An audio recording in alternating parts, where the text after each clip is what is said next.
चलो। मित्रों नमस्कार। आज उपस्थित है भदौरिया कृषि फार्म धुमराडीह पे हमारे लखीमपुर जिले के जिला कृषि अधिकारी महोदय श्रीमान सत्येंद्र प्रताप सिंह।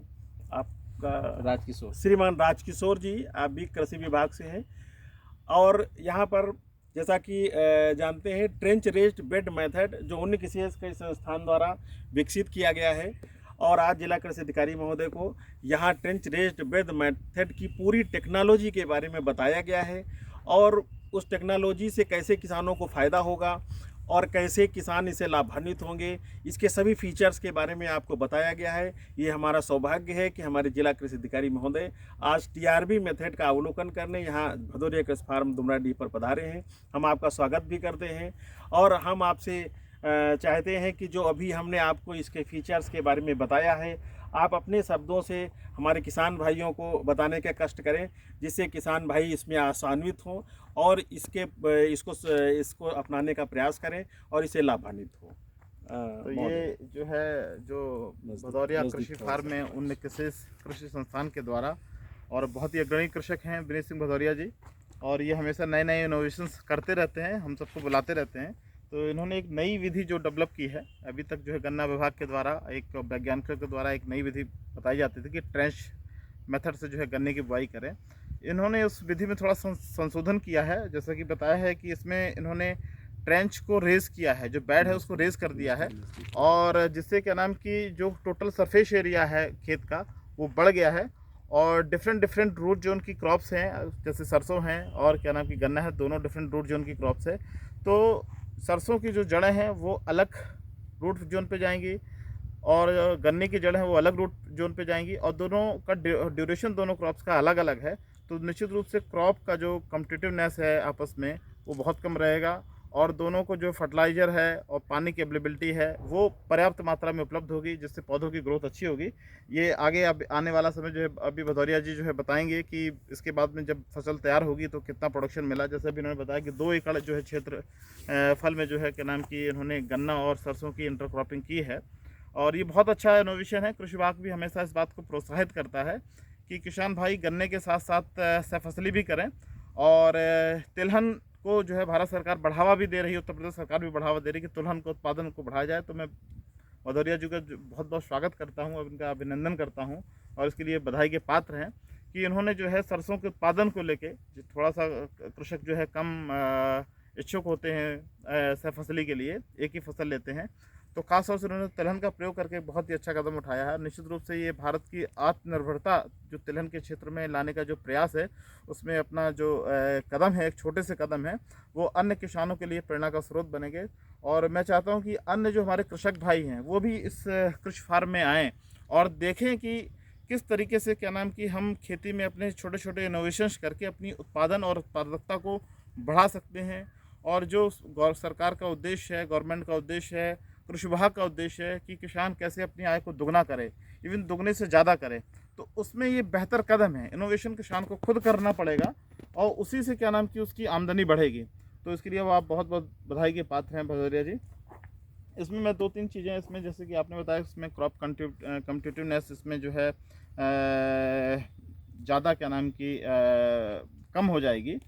तो इसमें एक चीज़ बताइए कि इसमें क्या एक्सपेक्टेशन है आपका कि इसमें जो इसमें टोटल आपका इस विधि को तैयार करने में और खेत को तैयार करने में कितना खर्चा आया है?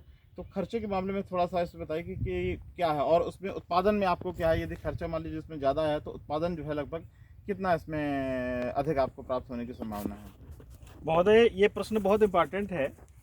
अभी आपने देखा धान इसमें धान था इससे पहले और धान कटाई से पहले ही हमने इसमें सिंचाई कर दी थी और सिंचाई करने के बाद हमने तुरंत इसमें धान की कटाई हार्वेस्टर से करके और जो मल्चर से जो इसका अवशेष था उसको पलट दिया और बगैर कोई पलेवा के इसमें हमने बगैर कोई पलेवा के मात्र 2 जुताई हैरों से 2 कल्टीवेटर से और 1 जुताई 2 रोटावेटर से करके हमारा खेत तैयार हो गया। अब अगर इसमें सरसों बो करके अगर सरसों बो करके गन्ना करते तो अब आप देखिए इसमें हमारा 70 कुंटल बीघे गन्ना निकला है पिछले वाला जो हमने बोया था, जबकि और सरसों भी हमारी 50 किलो पर बीघा निकली है। जबकि अगर सरसों के बाद हम करते गन्ना तो सरसों काटते, सरसों के बाद फिर खेत तैयार करते, 1 महीने लॉस भी होता, पलेवा करते और सरसों के अलग खेत तैयार करते, फिर गन्ने के लिए अलग खेत तैयार करते, तो सरसों के खेत की तैयारी का पैसा अलग कास्ट ऑफ कल्टीवेशन आती और गन्ने के लिए कास्ट ऑफ कल्टीवेशन अलग आती। हमने इसको एक ही बार में कर दिया है। इसमें गुड़ाइयाँ भी कम लगती हैं। जब हम मिट्टी चढ़ाने का काम कर देते हैं ट्रेंच विधि में तो इसमें गुड़ाई भी कम लगती है। तो कास्ट ऑफ कल्टीवेशन मान लीजिए हम 25% से भी ज़्यादा घटा लेते हैं और प्रोडक्शन अक्टूबर बुआई का 70 कुंटल बीघा निकलता है और सरसों के बाद की बुआई का प्रोडक्शन 50 कुंटल बीघे से ऊपर नहीं निकलता है। तो 20 कुंटल बीघा इधर भी फायदा है और गन्ने में भी फायदा 20 कुंटल बीघा, कास्ट ऑफ कल्टीवेशन भी घट गई और तो हमारी लाही में भी फायदा है। हाँ बिल्कुल। देखिए तो भदौरिया जी ने भी जो आपने बताया है कि जो है इसमें क्रॉप की कम्पिटिटिवनेस कम होने से जो है और ख़ास तौर से खेत को हमको 2 बार नहीं, 2 फसलों के लिए अलग अलग नहीं तैयार करना पड़ता है। एक बार में ही खेत की तैयारी करने से हम जो है 2 फसलें एक साथ ले सकते हैं। तो एक बहुत अच्छा इनोवेशन है, इंटरवेंशन है।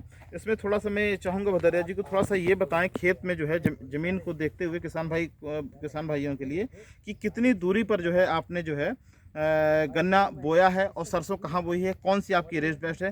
तो इस वीडियो में थोड़ा इस चीज़ को भी इनकॉर्पोरेट कर लें सो दैट अगर यदि किसान भाई देखेंगे तो रेस्ड बेड आपकी कौन सी है और गन्ना किस डिस्टेंस में बोया है, फिर उसके बाद आप क्या करेंगे आप बताइए जरा। ये रेस्ड बेड है, ये रेस्ड बेड है, यहाँ से यहाँ तक रेस्ड बेड है और फिर बीच में ये नाली है गन्ने की और ये भी नाली गन्ने की है जो कि ढकी हुई है। ये नाली गन्ने की है और एक नाली ये गन्ने की है जो कि मिट्टी से ढक दी गई है। और ये चूँकि 2 रेस्ड बेड के बीच में 2 नालियाँ, ये एक रेस्ड बेड ये है, एक रेस्ड बेड ये है, इसके बीच में 2 नालियाँ गन्ने की ये है।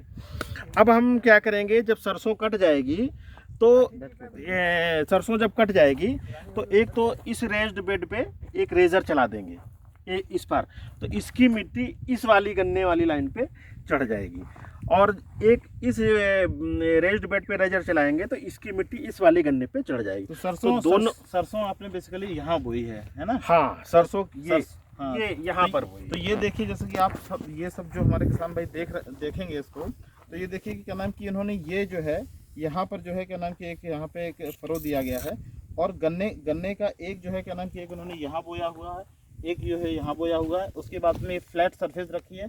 उसके बाद में जैसे कि अगर रेस्ड बेड जो करने की विधि बनती है तो ये पूरी एक विधि जो है पूरा फ्लैट होता है, जो बेड बनती है फ्लैट बनती है।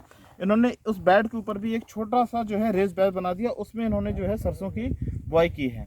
तो और इसके बाद में जब सरसों की फसल जो है 2-2.5 महीने के बाद जो है जब तैयार हो जाएगी, फिर उसके बाद में मिट्टी पलट के जो है वही उसी मिट्टी का हम प्रयोग जो है उसमें कर लेंगे। तो मेरी शुभकामनाएं हैं आपको भदौरिया जी, और मैं चाहता हूं कि आप इसी तरीके से इनोवेशन करते रहें और नई नई विधियां किसानों के लिए लाते रहें। और हम चाहेंगे क्या नाम कि जो है किसान दिवस होते हैं या अन्य क्या नाम की कृषि विभाग की गोष्ठियां होती हैं उसमें आप आएँ और अपने अनुभवों को साझा करें। तो आपको बहुत बहुत बधाई हो। लियो साहब, इसमें एक और बात कहना चाहेंगे, ये गेहूँ किसान बोता ही है, लाही बोता ही है।